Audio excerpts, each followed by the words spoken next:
Good morning. Let me know if you can see and hear okay this morning.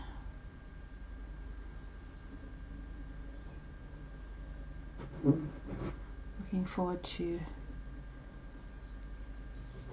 getting on with our wee owl.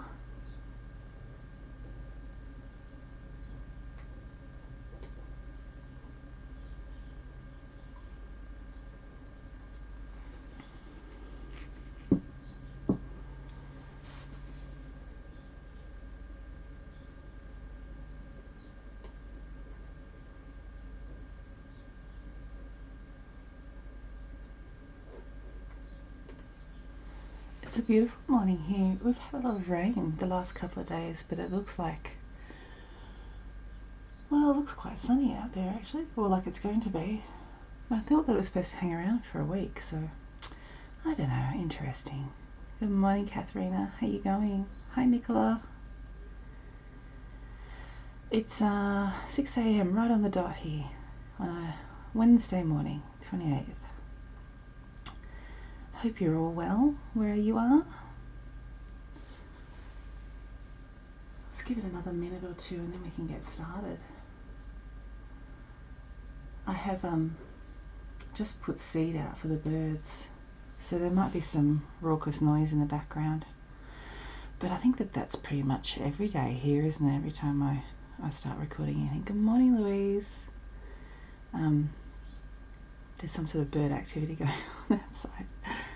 So I hope you're all got your pencils ready, excited to start. Oh my goodness, somebody told me yesterday that it's 65 days to Christmas. Is that right? Maybe it's, oh no, 65 days to the end of the year, I think she said, yeah. Oh my goodness. Where's this year gone? Crazy.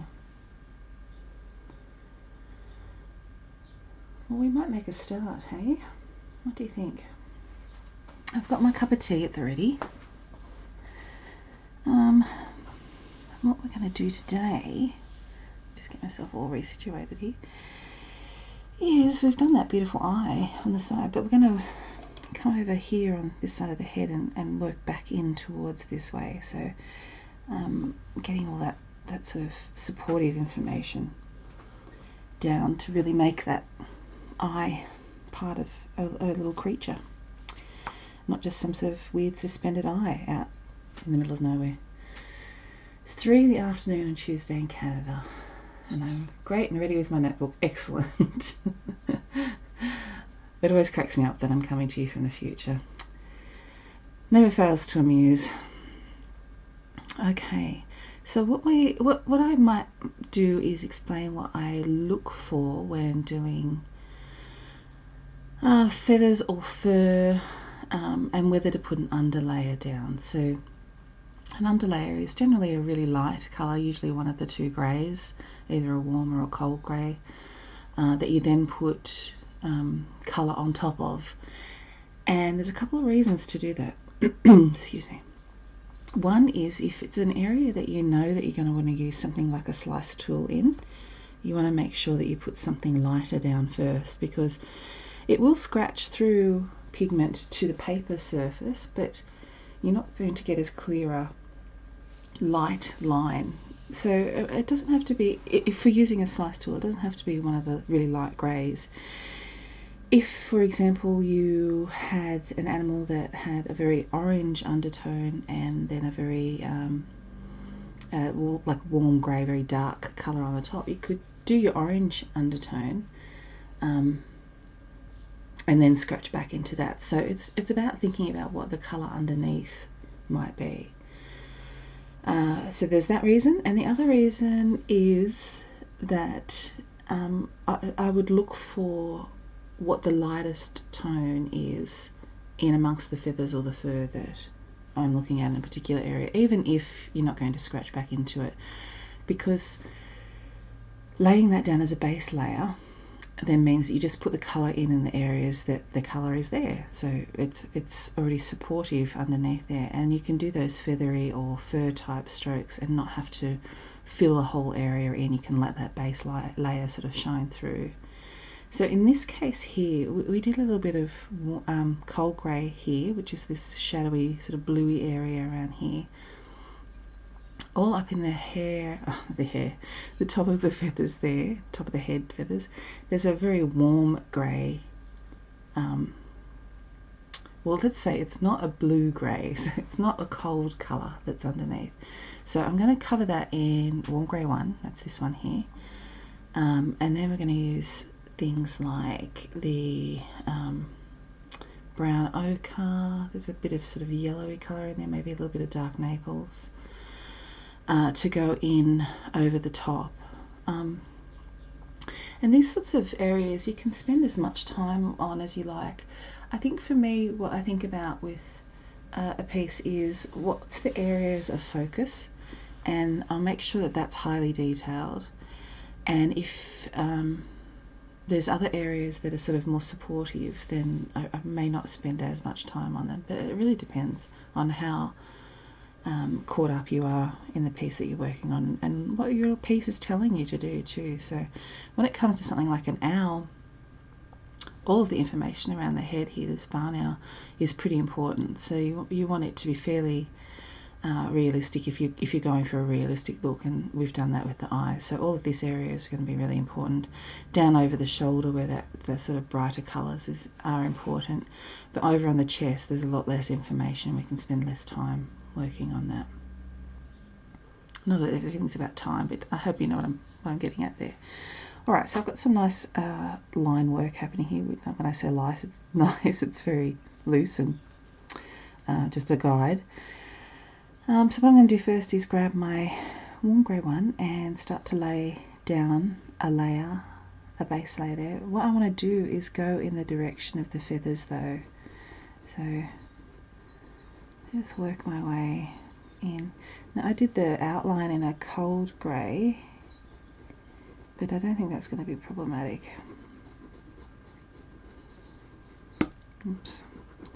Working at an angle like this so that you can see puts a little bit of extra pressure on the tip of the pencil.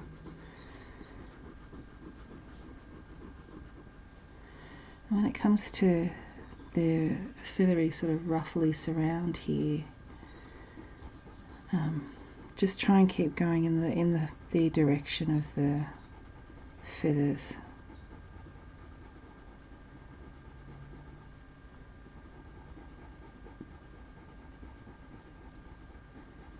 I hope that the video is a little bit clearer this time. I still need to muck around with some of the settings. I think that there's a lot of learning to do for these sorts of things. So yeah, I'm glad that I have you very supportive people with me here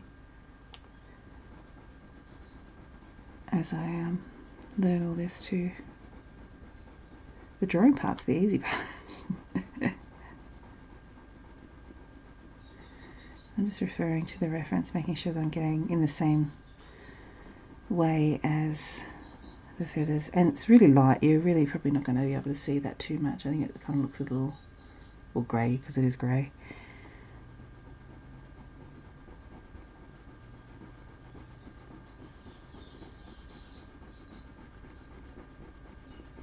You hear the birds in the background. Glass.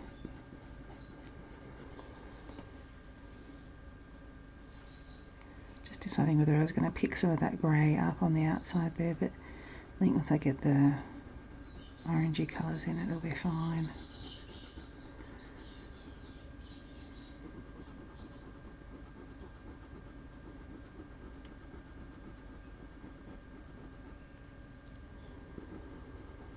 What's the weather doing in your neck of the woods? As I said, we've had a lot of rain. It's been really lovely. Not particularly usual for this time of year, but we were really starting to need it here. I mean, there's areas of Oz that need it a lot worse, obviously, but I'll not say no to it. I don't know if you can hear the galahs. They're flying around like lunatics out there. They get to be excited first thing in the morning.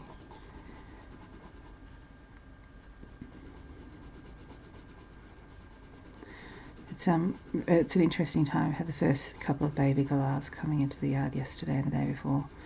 So after this, there'll start to be a great glut of them. They really don't make a very nice sound. That begging sound, and then the sound as their parents are shoving food down their beaks is a bit raucous. But then as they get older, they start to play with some of the other birds when they're getting their flying skills going, particularly magpies.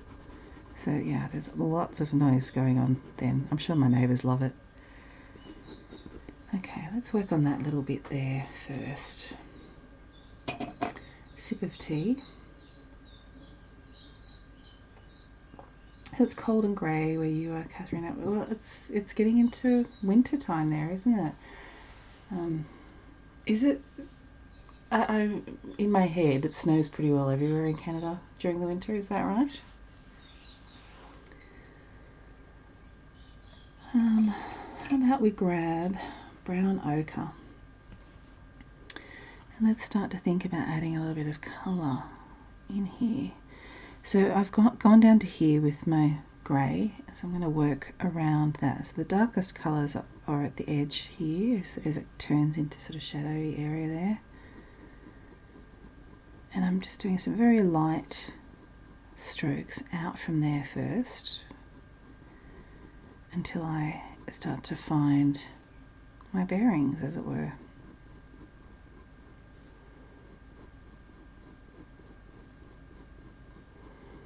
We actually can use a little bit of a walnut brown in the shadowy areas here too.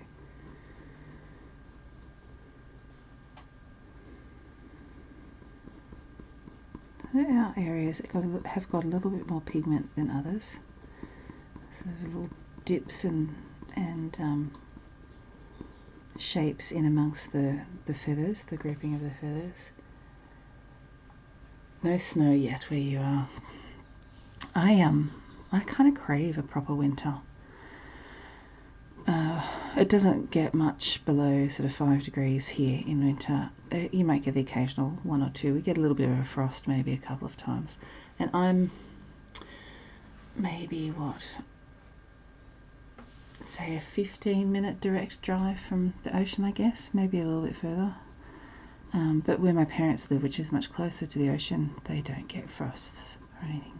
It's always a few degrees warmer there. But yes, I would love to have a proper winter. Snow. Okay, what do my lines here mean? So this is why your lines should just be a guide and you keep referring back to your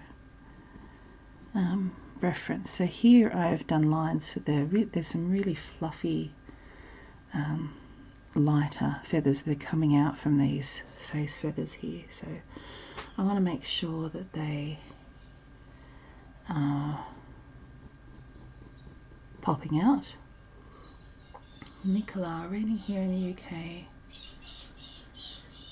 7 PM now, has been dark since. Oh, that's the thing, isn't it? Yeah, it gets very dark very early up there, isn't it? Yeah, Louise, I'm the same. I really struggle to sleep in the heat. The last couple of days, fly by. The last couple of days have been quite on the cooler end, and I've had a much better sleep. But I'm glad you're not going to have to go to bed during the live stream.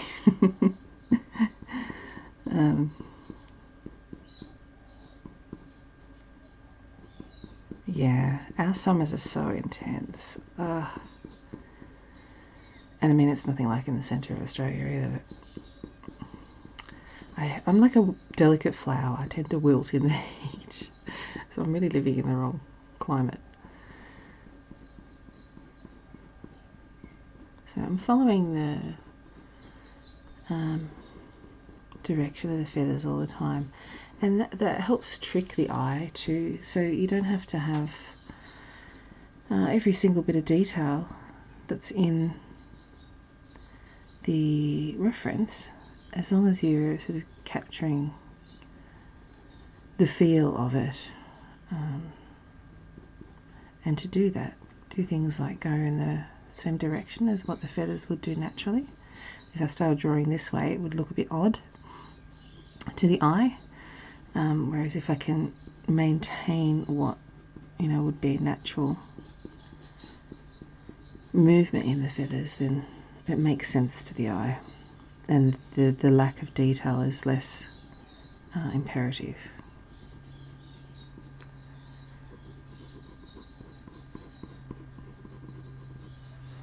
Okay, I think I'm going to brighten that up a little bit with just a smidge of burnt ochre.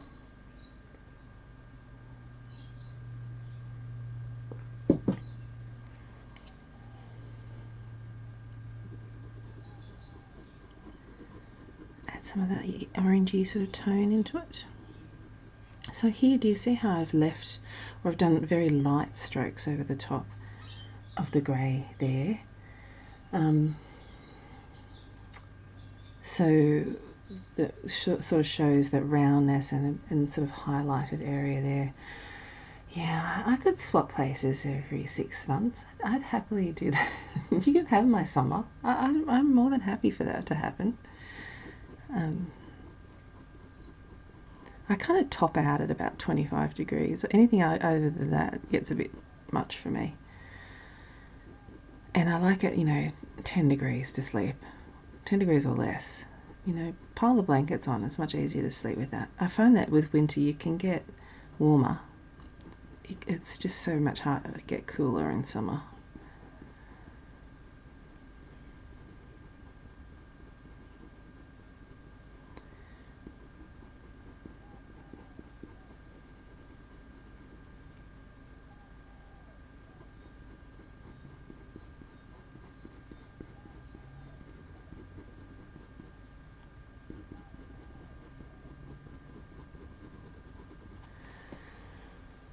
How's that looking?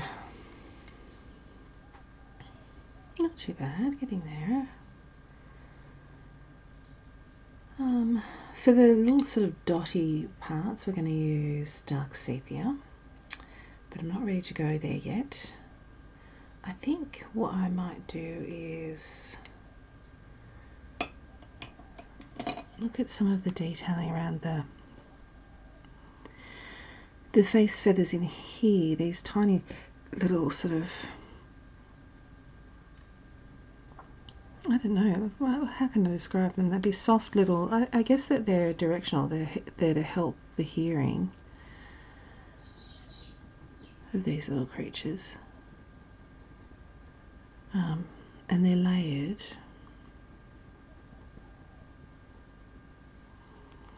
So what I'm doing is putting in some burnt ochre, some brown ochre, sorry, not burnt ochre, where they're sort of meeting, so the shadowy part of the shape. So we're going to have a couple of layers of them. We've got, for example, one layer here, and then there's a layer there. So where I've put the greyish sort of lines, I'm taking as the top of one layer, but then to show that, I want to do sort of shadowy colours of the layer behind it.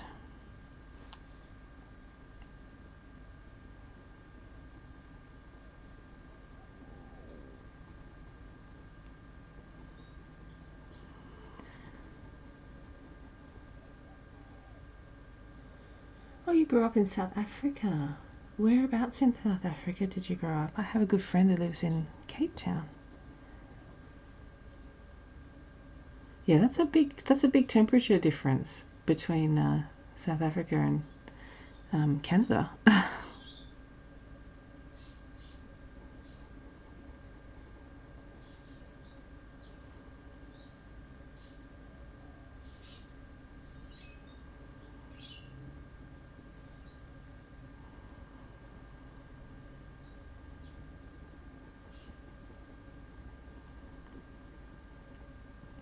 So these don't have to be, entirely accurate. It's more about getting like a realistic representation of them or a feeling for them.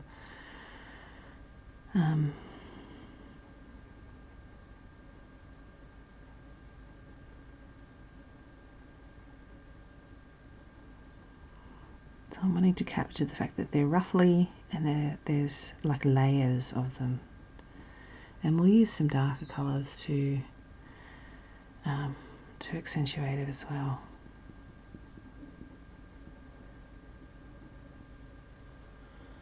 I think you can sort of see that there is that sort of layer upon layer. Layer upon layer. That was a dessert. What was that? I think I said that last time, did I?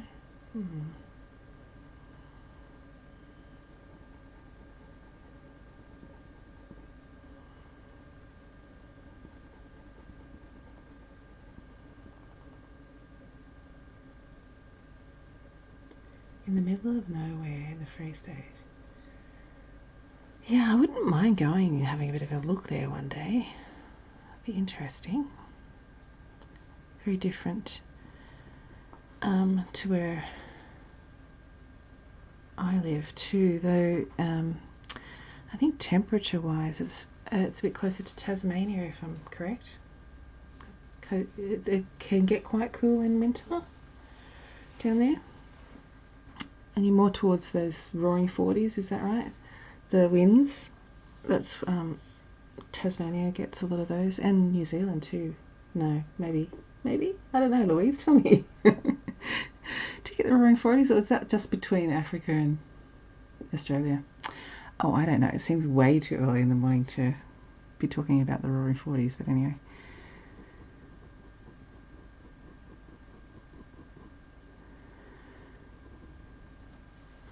Rightio. I'm going to come back in with that warm grey 1 again. Let's reinforce some of this area here.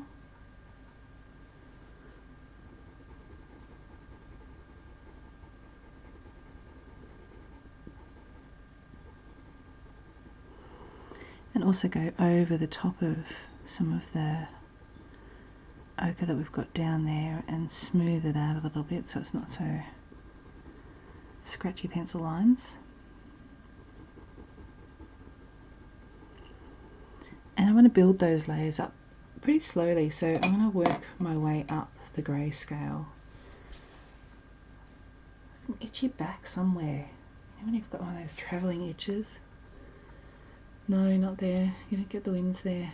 That's a good thing because they're pretty feral. I'm also not a huge wind fan. A good breeze, that's fine.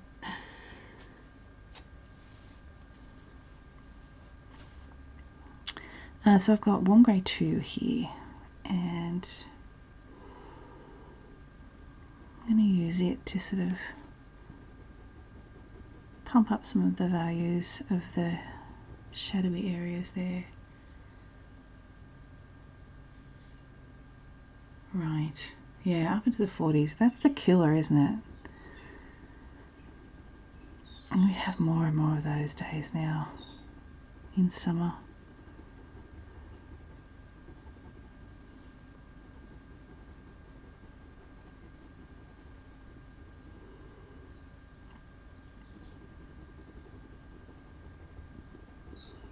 If you have any questions about pencil technique or anything like that too, don't hesitate to ask.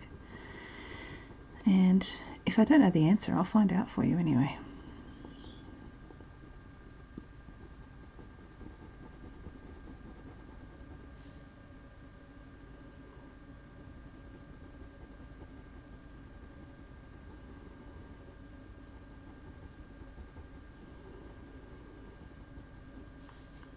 A lot of what I do is just not making it up as I go along, but kinda. It's learning as you go and getting inspiration as you go, trying things out.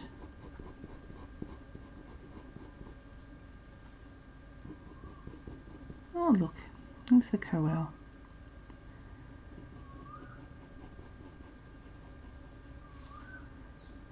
I don't remember if you heard the coel last week. Oops. He's been a bit quiet because I haven't got many mulberries on the mulberry tree.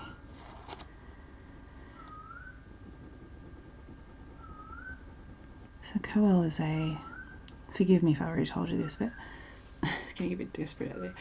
is a type of brood parasite, type of cuckoo. And they actually come down here. So I'm just north of Sydney. They come down here from Indonesia and Papua. So a very, very long way away just to mate and lay their eggs in some unsuspecting currawong or wattlebird's nest. That's the male that you can hear. And he's calling out for a female. So I've got yellow ochre here. And I think I'd like to do just a little bit of a glaze of it. So it's being really light and adding a bit of a yellowy tone.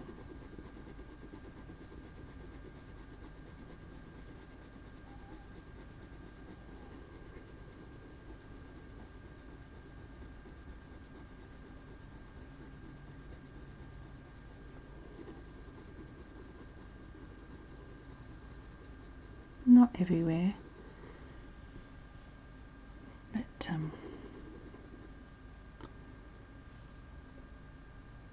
I don't think I want to do any in the ruffles there, but I'm going to do a little bit up here.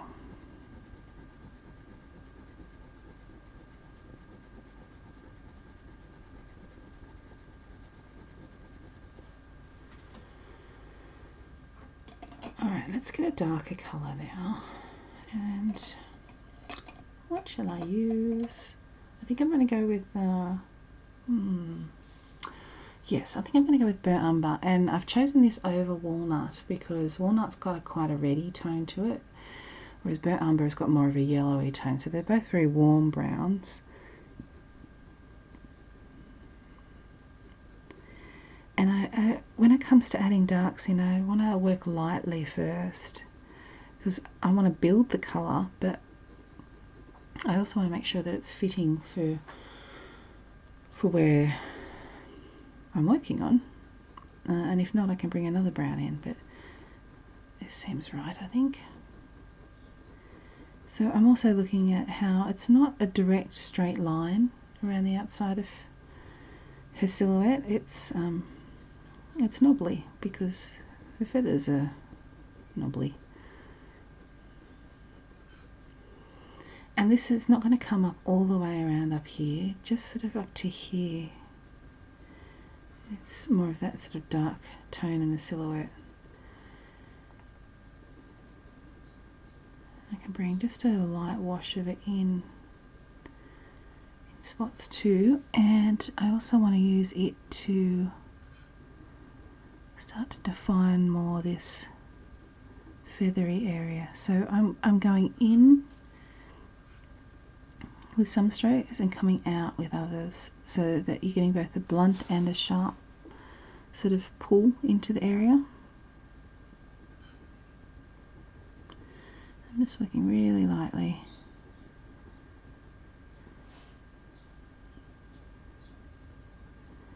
And then once you get those darker colours down, then you can start to see what else you need to do. So, you know, this is already giving me a lot more information that I need. More of the ochre sort of tones.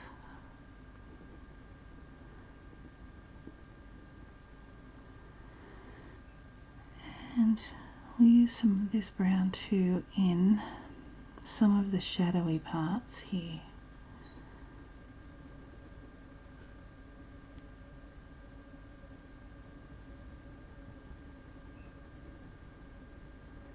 The thing you don't want to do is use the same pressure and colour universally wherever you are, because then you'll end up with something very flat. And what we're looking for is to get all of the different tones, shades happening, so darks and lights, and how they work together, how they play together.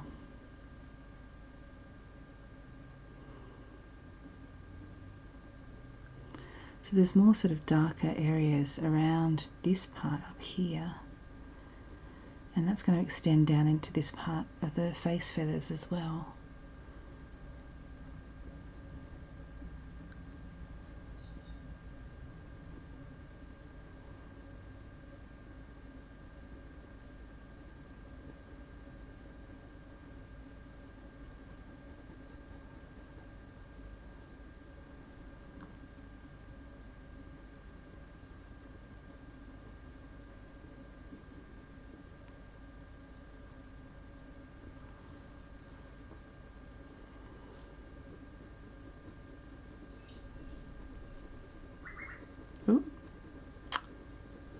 He's found a female.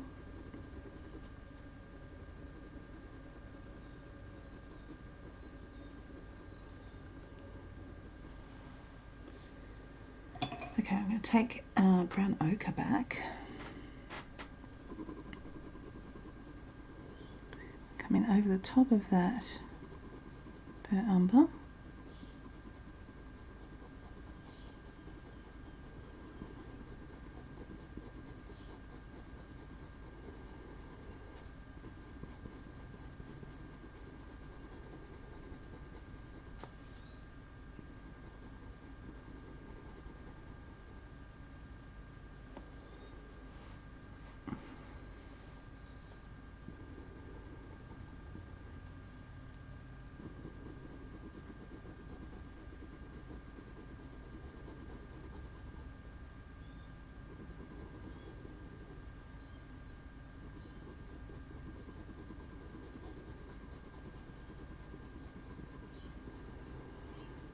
I'm looking at this sort of dark, shadowy areas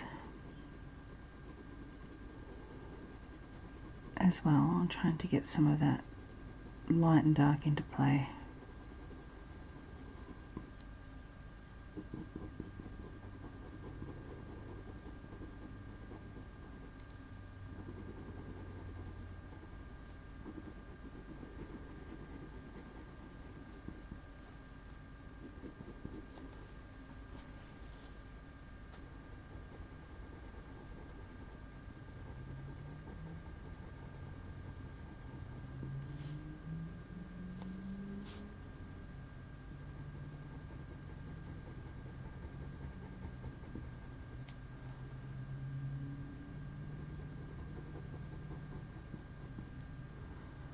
I do find all of the detail in these just remarkable.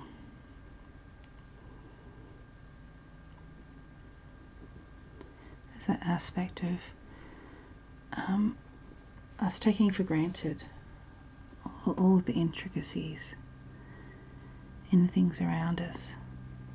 But it's such a joy to find them when you sit and really concentrate on, really honour something.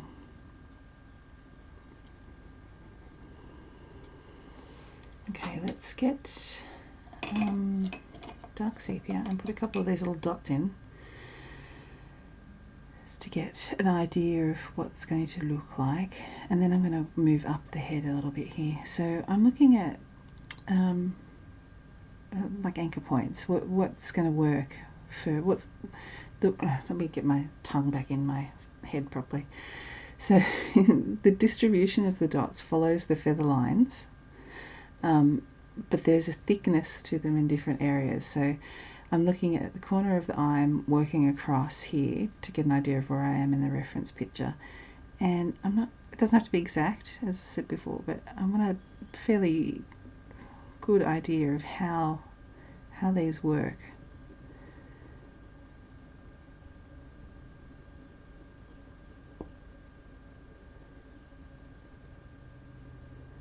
So they sort of follow the line of the feathers.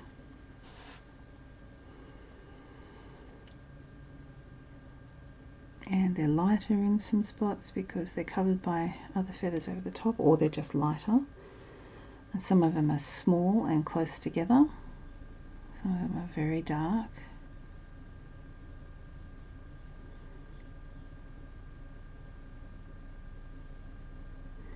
And they're also irregular in shape. They're not perfect round dots. And you can start to see relationships between the dots. So not only are they going this way, but they're sort of going this way as well. I keep saying dots, but you know, the darker spots on the feathers there.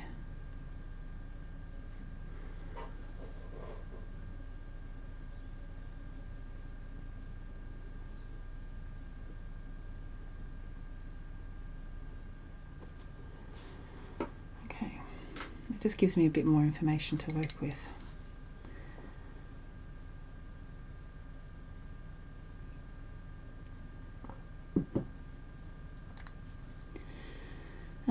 Back to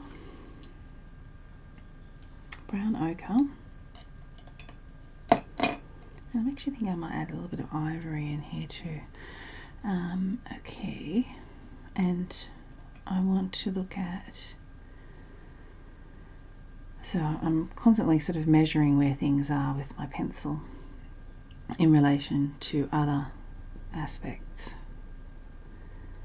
So adding a bit more brown ochre down.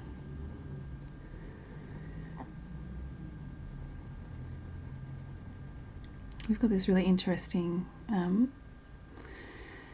the beginning of these feathers where they have the light and the dark together.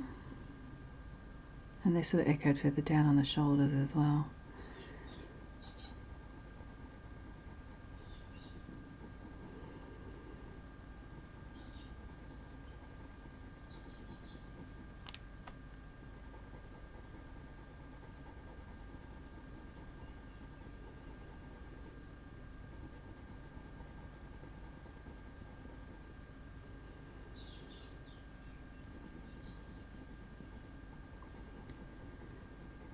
There's a couple of quite light patches here,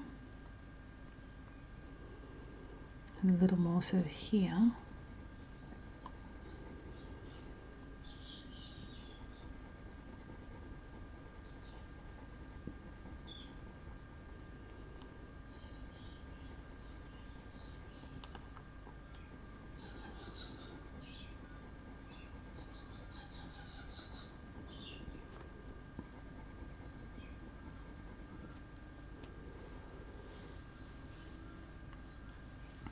And then the feathers around the face up here are much darker, much more orange. You start to put a bit of a layer down of that. I'm pressing just a little bit harder. It's certainly still a light pressure, but a little bit harder. I used a dark sepia on the dots, but any nice dark brown would work. It's a really dark colour, but it's not black. A dark sepia, and I may need to redo them, make them a bit darker as we move along too.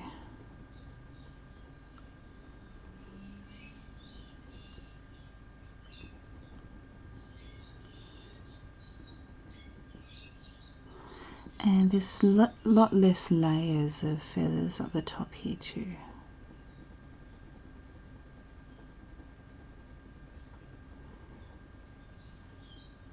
I know it's so annoying when you use your internet for any, when you're working on something. I think everything's pretty much done by the internet now. I really notice it particularly at work, but also here as I'm working on all these sorts of things. But it never gets tiring to think of how amazing it is that we've got friends from New Zealand, Canada, UK. It's just amazing, right? All together, all scribbling together. I think that's incredibly wonderful.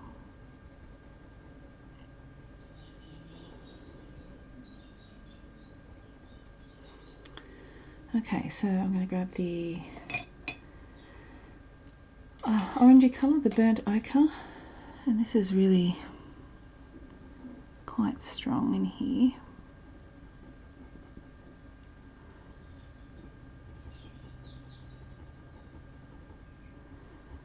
I'm mostly coming up from the bottom.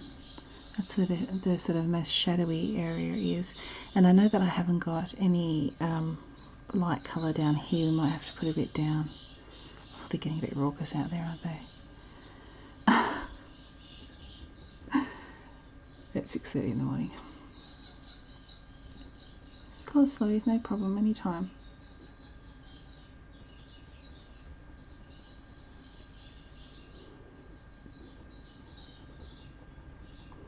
And you know, I've got the windows and the doors shut, so you can imagine what it sounds like outside. That's that's the thing that you have to put up with when you have wildlife, right? And it really is kind of funny.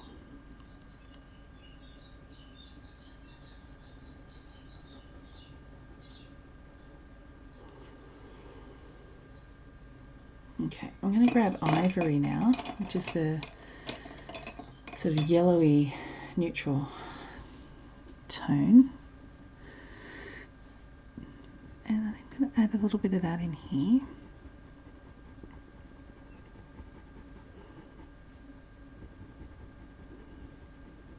Just a little bit of definition to, look at in here too.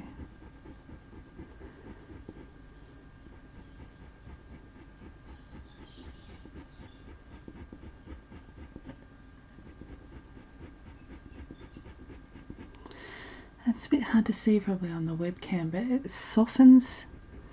I'm sort of coming into a little bit of that orangey colour there. Yes, absolutely, it does. It has helped keep us sane, thankfully, for internet during this whole pandemic. My goodness. Things would probably be very different if the whole world had no access to the interwebs. So yeah, it softens the orangey colour that I've got down, but it's also providing a bit of a yellowy, creamy sort of tone as well, colour.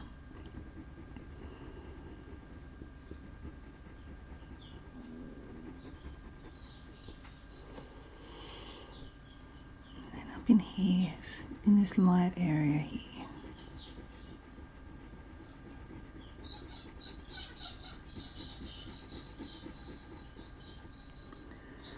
I'm actually going to extend it all the way out.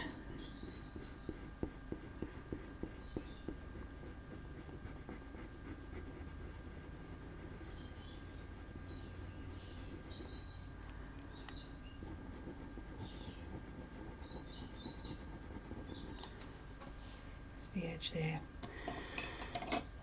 I'm going to take now warm grey 1 again, and I want to bring some of the light down in on the face here so that I can get the detailing a bit more around those feathers. So it's going to butt up against the cold grey one that we put down before.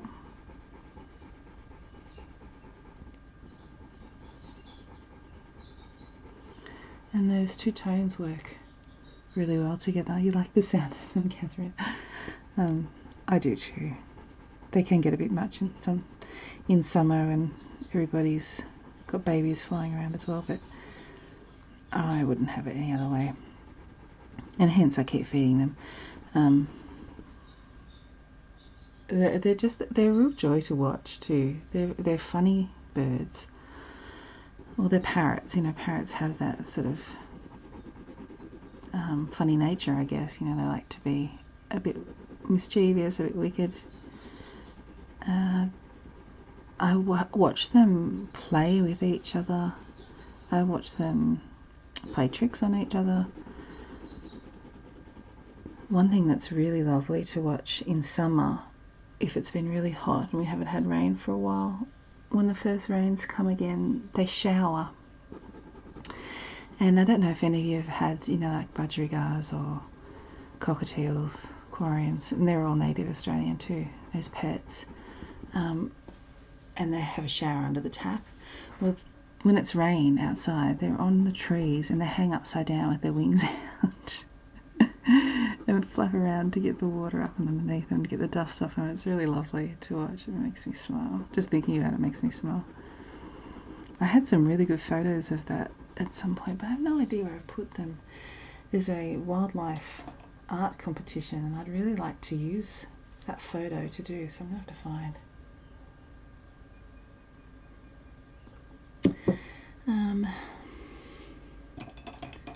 Burnt umber again now. So I can darken up. Now I've got this lighter colour in the face there, I can do some of these little dark scritchy scratches that go into the face feathers there.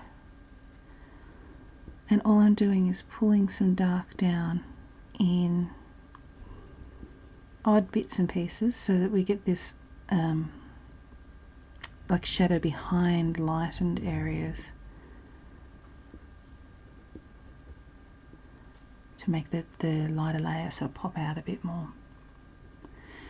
these face feathers have really detailed lines, and that's amazing, but it's not something that I necessarily want to detail. So I'm looking more at like the shape of them, their silhouette, rendering that aspect rather than each of their little tiny lines that are part of the feather. And again, I know there's proper terminology for feather structure. I just don't know what it is.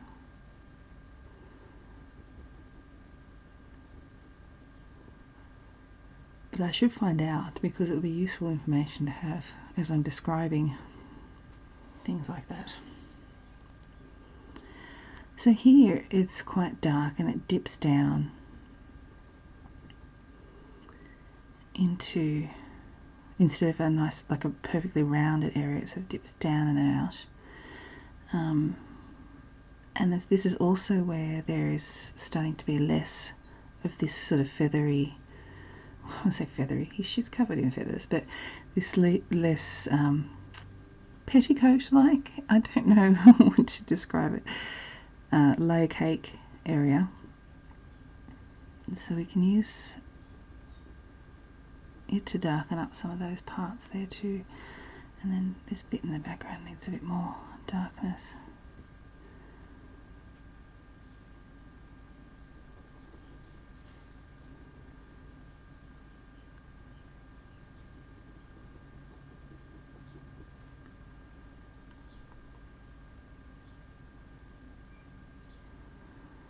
Just looking around, trying to determine what I want to do here.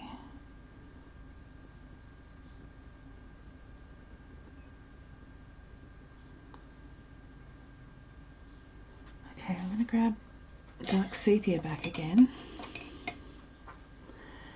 and look at more of these dotty textures. So there's these ones over here, and then there's quite a big gap.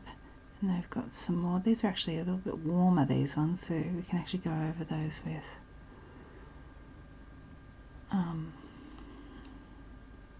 maybe a walnut as well. Let's get some of them in. Yeah, I really do need something else there. I'm going to grab walnut brown.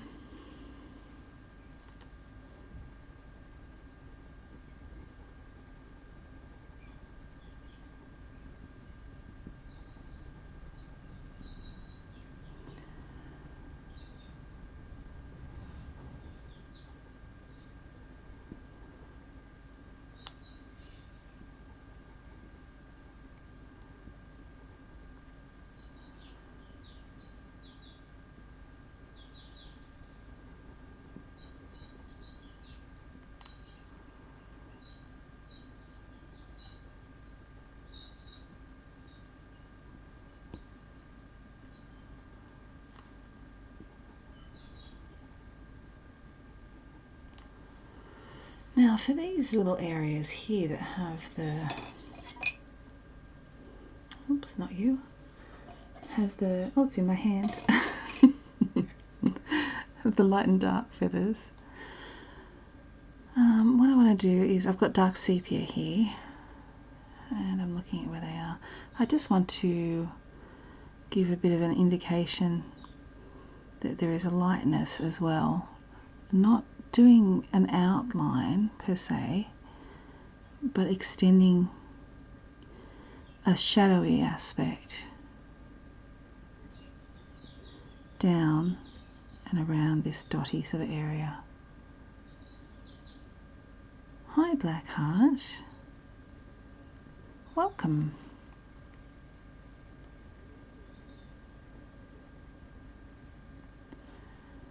And there's a lot more sort of dark spotty texture up here too.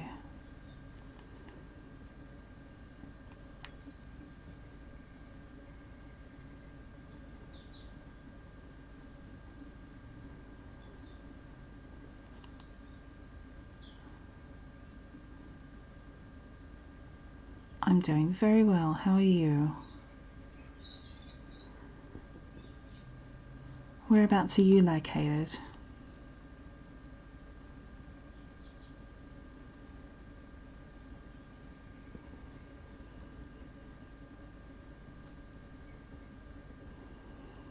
I don't know, if you follow me on Instagram, you will have seen yesterday I put some video up in stories on the baby galah that was here yesterday, one of the two, and you can hear how raucous that noise is, but it's very successful because it gets the parents feeding them.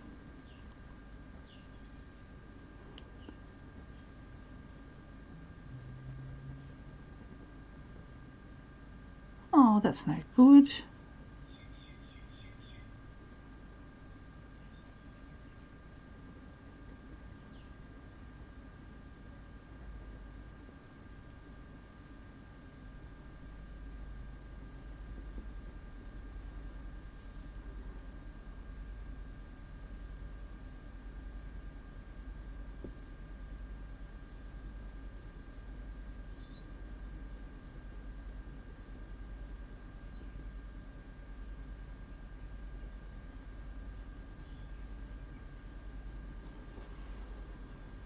Right, let's grab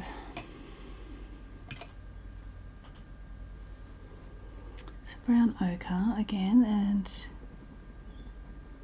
I want to go around some of these areas where I want to keep the white or the lighter colour. And by doing that, it's going to make it pop,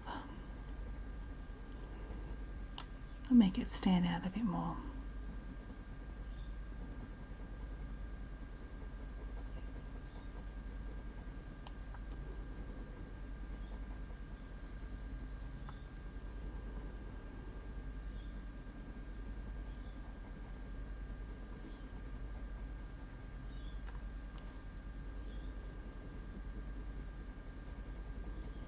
They seem to have quietened down a bit out there now.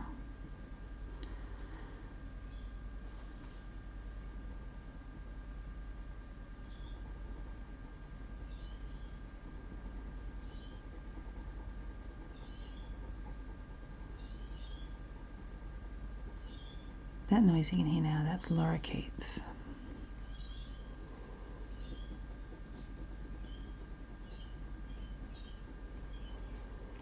And they have a smaller parrot and the other ones that visit, but they're big bullies. They will get corellas, which, you know, twice their size, maybe even bigger, and push them off the seed feeder. And they tend to work in groups too, so they're very successful. Okay, so we've got some of that mapping down now. I can come back in again and start to darken up.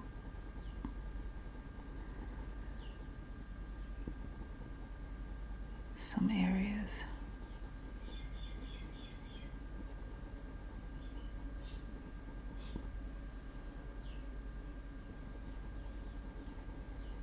So yeah, it's just a process of working lightly, getting the context down, and then building up.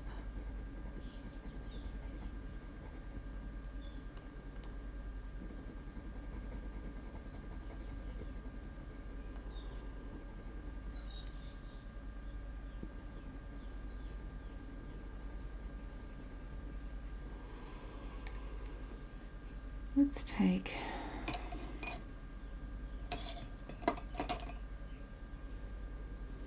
warm grey 2. This is this beautiful blending grey, and I'm going to go over some of these areas that are looking a bit grainy.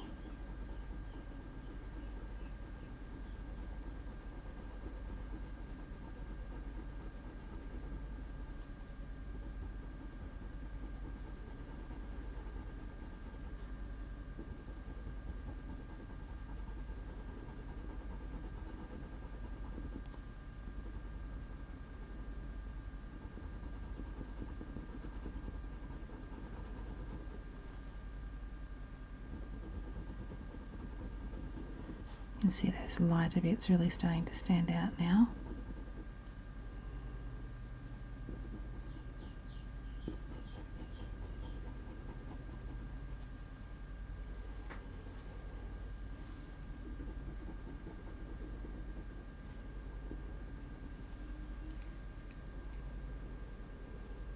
Okay, grab burnt umber again.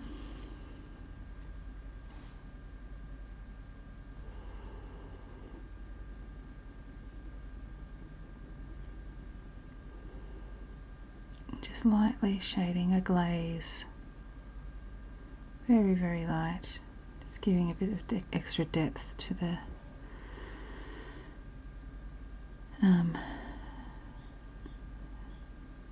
feathers surrounding this little ruffly area.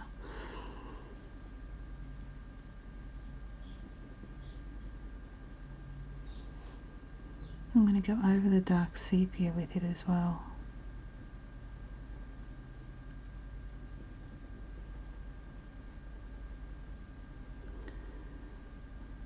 Add in a few of these dotty textures.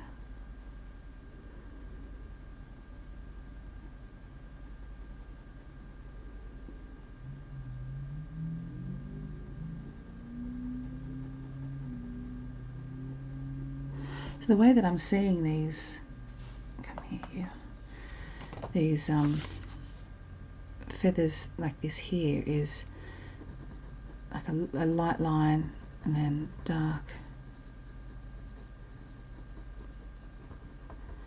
and then refine that further.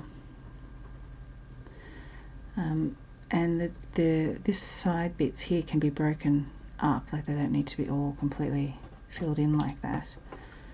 So you know, you don't have to do all of it. But then that gives that roundness of the feather, the way that the feather, because this is an entire feather coming down, doing that. And you'll see more of it, particularly down on the shoulders. Do I press hard with the warm grey true to blend? No, not necessarily. When you are really burnishing an area, yes, to press a little bit harder. But in this sort of context, I'm not burnishing, I'm blending. So I know they're very sort of similar and interchangeable terms, but no, I am somewhere between, well, probably more like a medium pressure, I guess. It's not, it's certainly, I wouldn't even really necessarily call it medium. It's somewhere between medium light to light medium. It's not skipping over the page, but it's not pressing hard. So let me grab this again. And this is a light colour, but this is very light.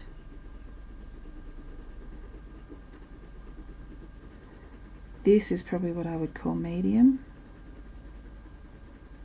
and then this is hard. And I'm working mostly between these two. Sometimes I'll go to medium. I haven't really gone to medium yet on the feathers on the outside here, definitely in the eye, but it's somewhere between just letting the pencil skip over the page and then applying just a little bit of pressure, but not like I'm not coming down on my pencil, I'm not pressing down really hard. When you come down on the barrel of your pencil and you're closer to the lead there, you can't help but press a bit harder. You have more control, but you are exerting more pressure just by the fact of, you know, that sort of fulcrum effect where your hand is. So I can get the same thing and be looser on my hand, further back on the pencil. And you can also work in layers, so you don't necessarily have to press hard. If you work in layers lightly and just keep working over it, you will get to a harder, you get to a darker shade anyway, similar to what you would do if you did a medium pressure initially. Does that make sense? When I first started using coloured pencil, I did use a much harder pressure. It's quite a hard thing to learn to not press down too hard. And there's a couple of reasons you don't want to press too hard. And the first is, and the most important is, that your hand and your arm, your wrist, they're the most important tool for you as an artist. Not the pencils, but your own well-being. And you will get a sore hand, particularly if you're working on smooth paper like this one is, if you press really hard. So you want to look after your beautiful hands and press lighter. The other thing is that although it's not graphite, you can erase a lot of the pigment of coloured pencil, and you can do that a lot easier if you've worked in light layers, rather than sort of pushing the pigment so hard into the paper that it becomes one with the paper and makes it really hard to get out. So I know I've come down the barrel doing that there, but that's because I am concentrating on tiny fine details, not because I'm pressing hard.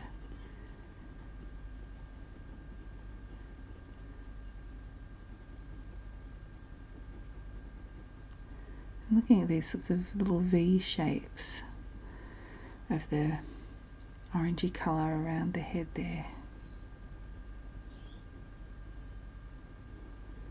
Does that help, Katharina? Let me know if you've got any other questions too.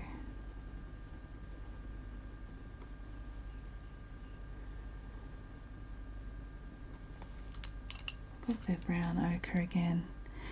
And so this is what this process is now. It's just a matter of going backwards and forwards until I get the detail, the little detail in there that I want. So I'm mostly going to go backwards and forwards with the burnt ochre, the brown ochre, and some ivory. My poor little ivory. I need to start a pencil extender for this one.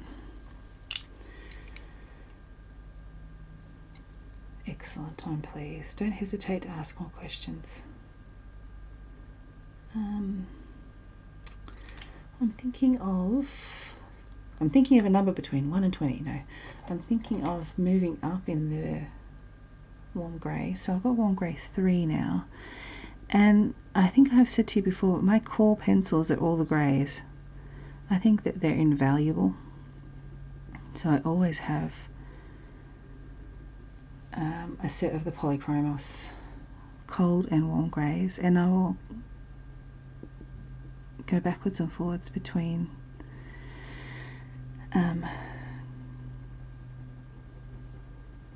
different darknesses, so they go from 1 to 6, and I use them as shading tools too, so I'm not necessarily laying down a lot of colour with them. I'm working lightly over the top of other colours to give it a little bit of depth, to add a sort of shading that helps make other areas pop out a bit more.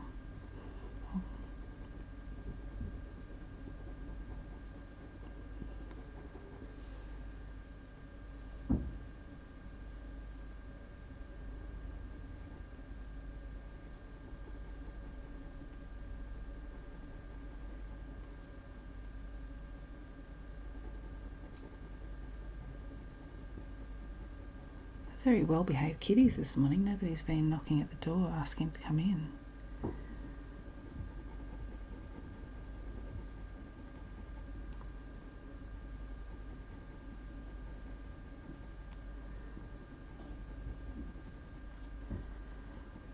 I'm sort of bringing the grey in.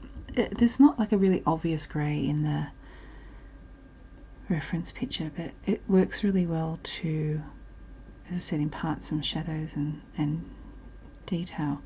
So I'm sort of bringing it down into the little tiny feathers around the face there too, and start to build up some of that sort of toothy texture.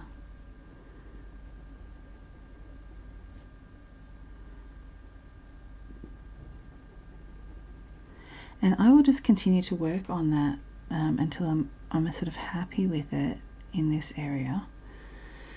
What we might do before we go today is bring a little bit of colour in here as well, so that we've got a little bit more detail going on here. So this is quite, as we started last week, this is quite cool in here. What I might do is grab warm grey 1 again, and we've put warm grey 1 here, but I'm going to extend it down here a little bit.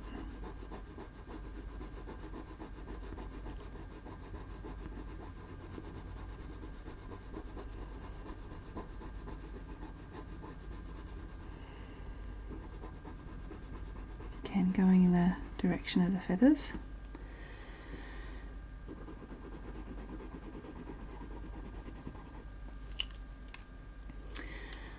I'm going to take a cool grey now, and I'm going to put this cool grey over the top of the warm grey up here.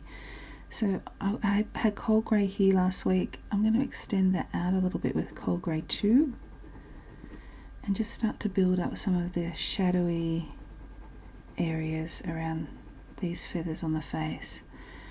Now, we don't have to do every feather. We're looking for the shadowy shapes, and if that don't feel really apparent straight away, just squint your eyes a little bit at your reference, and you'll lose detail, and you'll start to see those sorts of shapes of dark and light. And they're not like super obvious, but they make a huge difference to how something looks. I'm going to take warm grey 1 again. I don't think I came all the way to the outside here. So.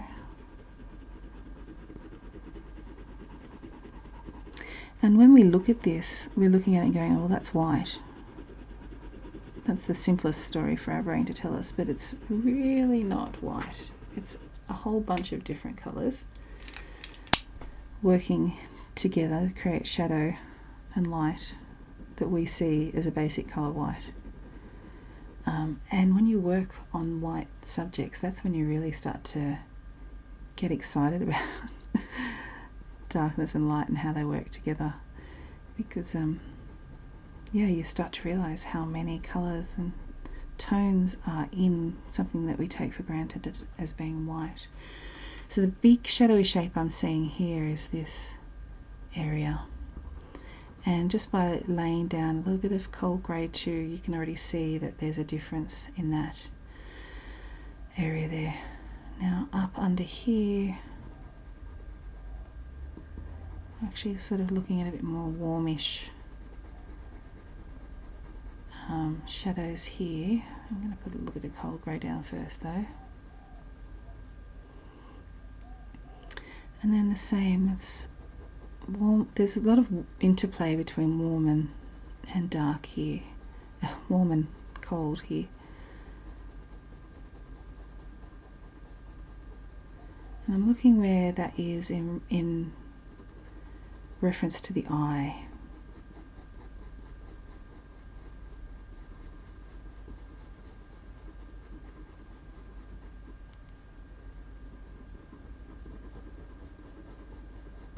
Extend that out a little bit around the eye here. There's some nice warm colours in here too. And I'm seeing here in the reference above this sort of browny section here, just in this part here is a lot lighter, and I'm not going to like erase any colour out at this point. What I'm going to do is add colour around it. So I'm going to grab a warmer colour now. I'm going to start with warm grey 2 and we'll see what that looks like.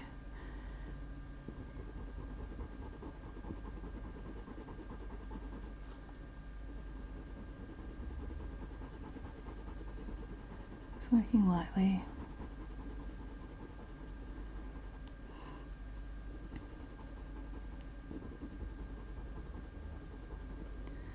Sort of working around where I sort of feel that feather, that really light feather is.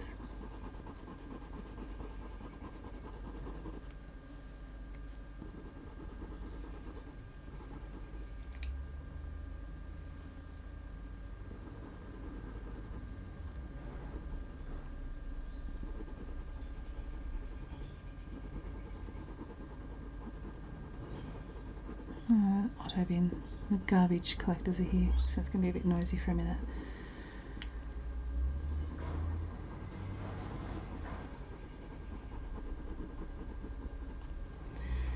So can you see that is bringing this feather out already now? And what I want to do a bit more of now is I'm going to grab Nougat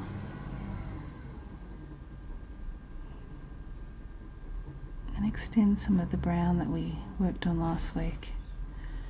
Just some very light glazing up this way.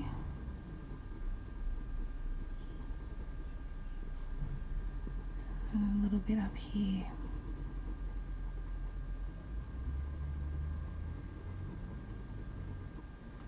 Not a lot, just...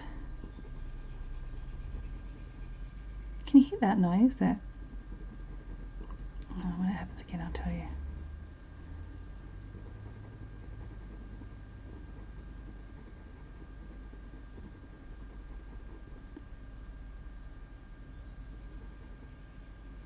That noise. That's a galah, baby galah getting fed. These terrible ways. Oh, there's the parent shoves food down its neck.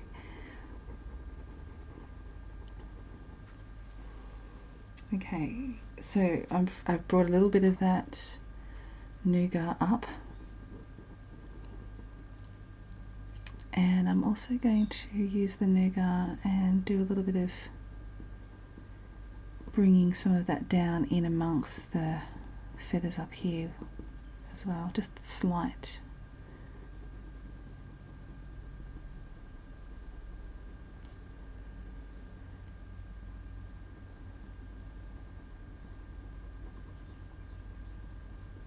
So I know it's a long process doing this sort of realistic rendering, but I view it as an opportunity to, well, it's meditative in a sense, for me anyway, and I view it as an opportunity to sit and take a breath and be really present for a minute, which is hard to do these days, to be really present, and to allow myself to be absorbed by the incredible intricacy of the thing that I'm studying. It's a bit of a gift, really, to have time to do that. I've got warm grey 3,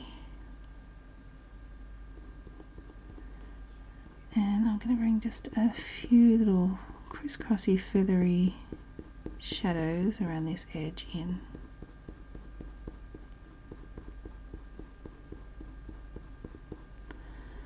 A bit of feathery texture.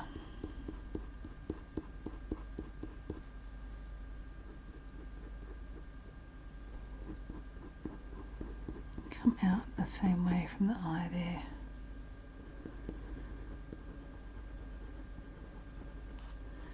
And reinforce around that feather a little.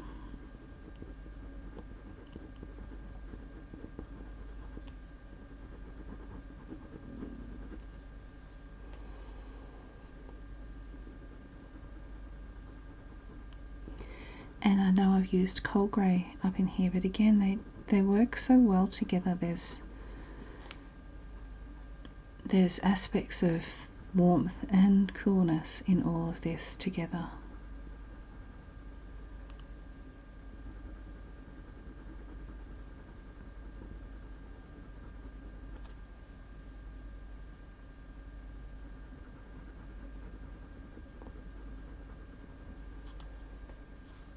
What do you think? I think we're getting there.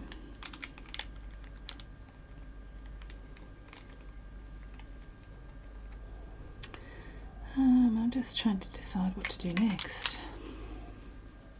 I'm going to take a bit of dark sepia. I always end up with all these pencils in my hand. I have a container, but I don't tend to put them down. I put them straight back into my hand. I'm going to take dark sepia here and darken up in here a little bit.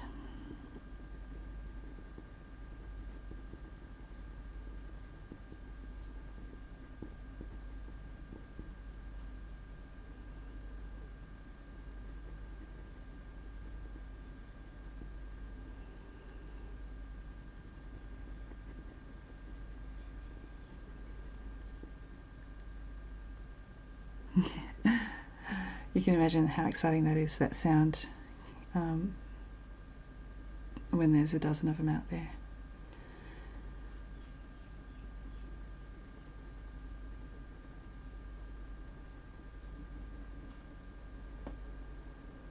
Okay. I think we might leave it at that for today. I just enjoy this process so much. Look at this little face. Let me move this away. Starting to look like an owl. So feel free, if you would like, to keep working on it a bit yourself. I'm happy to come back again next week if you guys are happy to do the same.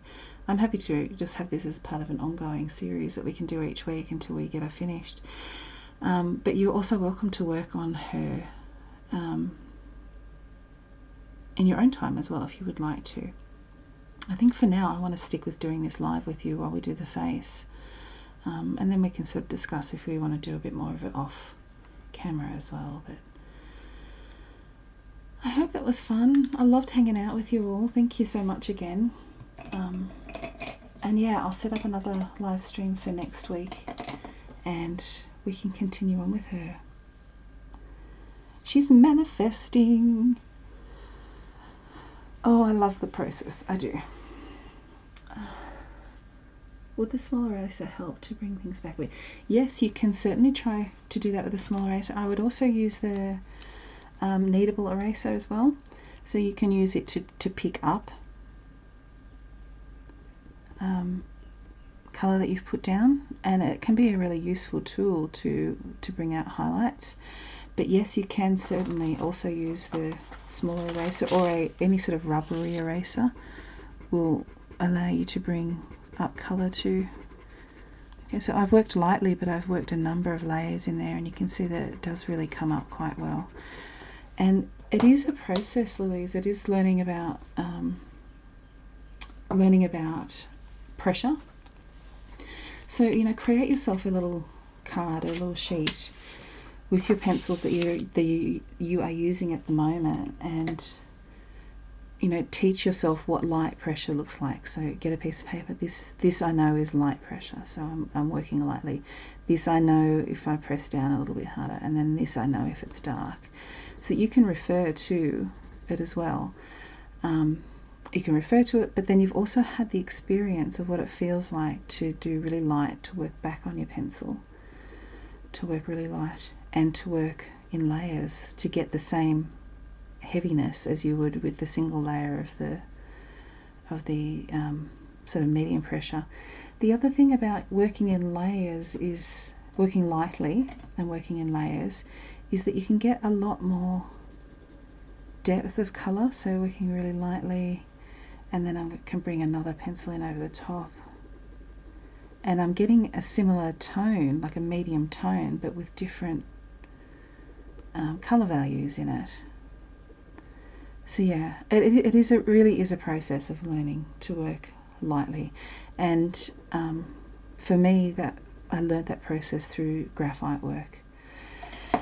And then by the same token, you can work too light, so you need to have that depth of shadows too. It's just a matter of practice, truly. Okay, all right, well that sounds good. A weekly meetup sounds good to me too, so I will send you a new link later this week. This is Wednesday, so probably around, or before the weekend anyway, around the weekend, and then I can send a reminder as well. And I've recorded this so I can actually upload it to YouTube properly this time. I know that I could give you the link last time to it, but it wasn't appearing in my feed. But I think I'm getting some of the technology down now. But yeah, I'm really enjoying this process, and I love hanging out with you all around the globe. I think it's absolutely brilliant. So thank you so much for joining me this morning, this evening, tonight, this afternoon, wherever you've been. And I think that I'm going to go and make myself another cup of tea and maybe sit and watch the birds for a little bit. And then I've started working on, I'll show you.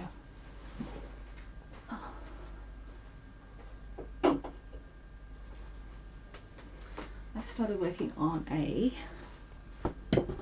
I can get it in here underneath, but it's quite big, a Harris Hawk, so I'm going to continue on with that one for a little bit as well. And apparently I'm not just a crazy cat lady, I'm also a crazy bird lady, and that's okay. I can live with that. Okay, so I will see you next week, and reach out if you have any questions at all. I'm here whenever. If I don't answer you straight away, either on Facebook or Instagram, you can always email me and I can get back to you that way too. Thank you, my lovelies. You have a fantastic day. Talk to you